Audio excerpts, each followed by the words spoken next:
Здравейте, приятели! Добре дошли в моят канал за спортни карти BG Card Collector.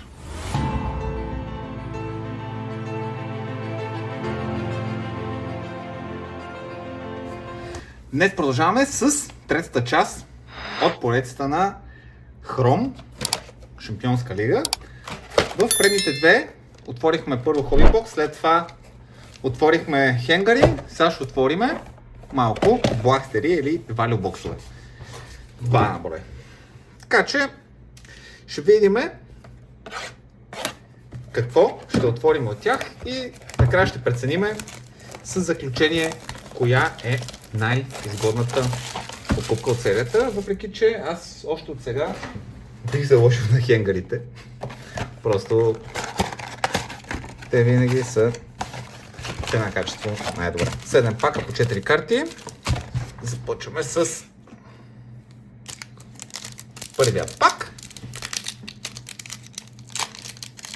Още не съм отварял едно от едно, така че се надявам на един супер фактор. Ако не е друго. Добре, поне автограф. Антони Гордън. Кенан Йилдъз. Федерико Валверде Уеф паралел. И Юго Ларсен за Айнтрахт Франкфурт. Предполагам, че ще има, мисля, че по една номерирана на кутия. Кристиан Кофане. Last Dance на Пао Малдини. Много яка карта. Уеф паралел. Диаманде и Еспосито. Last Dance и Silence са много яки на сърце човек.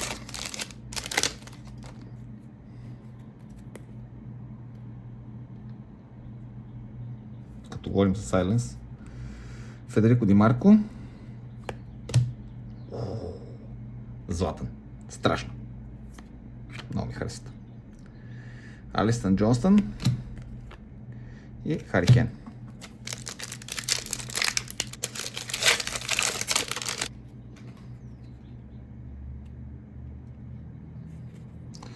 Федерико Валверде,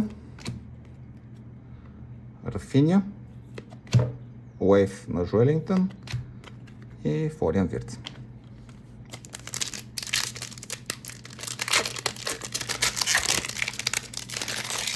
Джулиано Симеоне,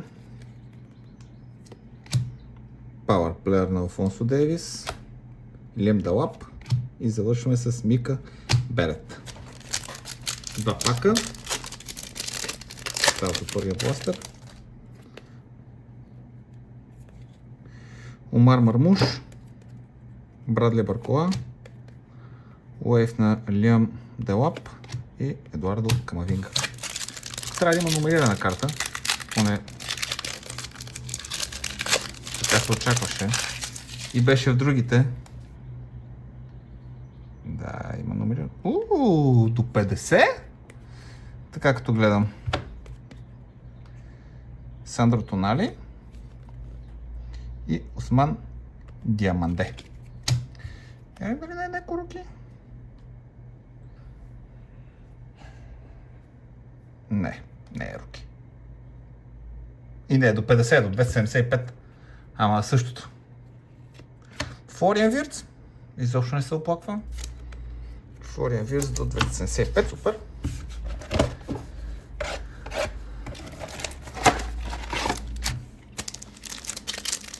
Мисля, че е ясно кои ще са най-на оферта.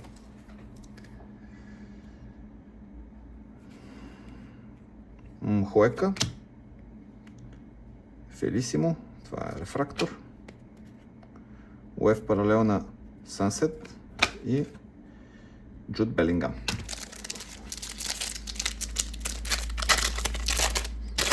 Пак номер 2. Лондеркит има. Бремер, Берет и Майкъл Олисе. Да видим дали е руки. Руки е.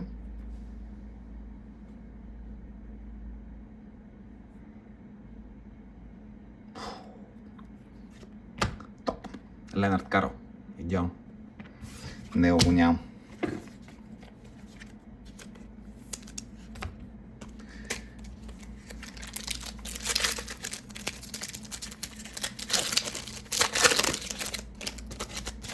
В предните клипите ми се падна Wonderkid на Макс Далман, имам на Рио и само Естевал ми трябва. Рео Хатате, Минджай Ким, Power Prayer Liam Dalap и Морган Гипсуайт. Стават 4 пака.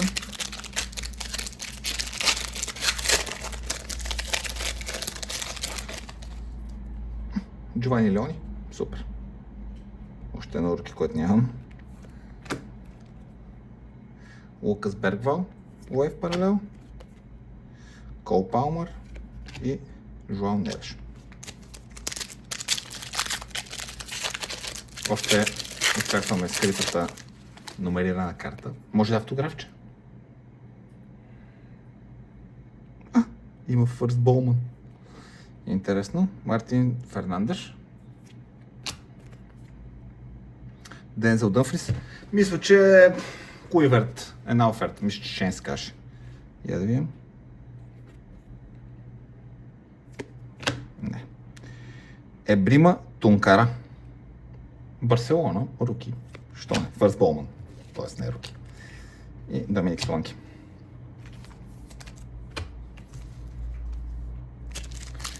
Това пак е дали номерираната шапак в последния пак. Очевидно да. Брайан Джонсън. Уейв паралел на Левандовски. Итан Нуанери. Future Stars.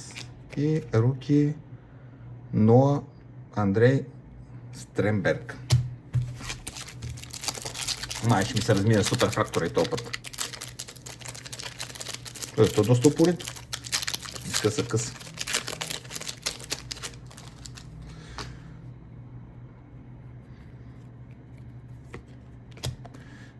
Брун Гемараеш, Дон Анжел Конаду, Мора.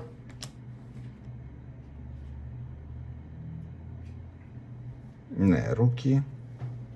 Барселона. Не мога да се оплача. Ламин нямам номерирана карта, така че доволен съм. Може и по-зле да. Не мога да кажа, че бластерите са зле, номерирана на Вирц, номерирана на Ямал, Wonderkid на Ленард Карл, Фърст Болман. Може би бластерите са една идея напред от хенгърбоксовете в тази серия. Напишете вие, какво мислите в коментарите, дали извадихме по-добри карти от хенгарите, ако сте гледали клипчето, ако не сте, оставям го тук отгоре. И кажете според вас, кое от двете видеа беше по-добро, защото със сигурност след отварянето на автографа на Тиаго Силва, там е ясно кой печели като цяло серията. Надявам се видеото ви е харесало. Ако е така, ударете по един лайк, абонирайте се за канала, ако не сте. Аз бях Боби, до следващия път.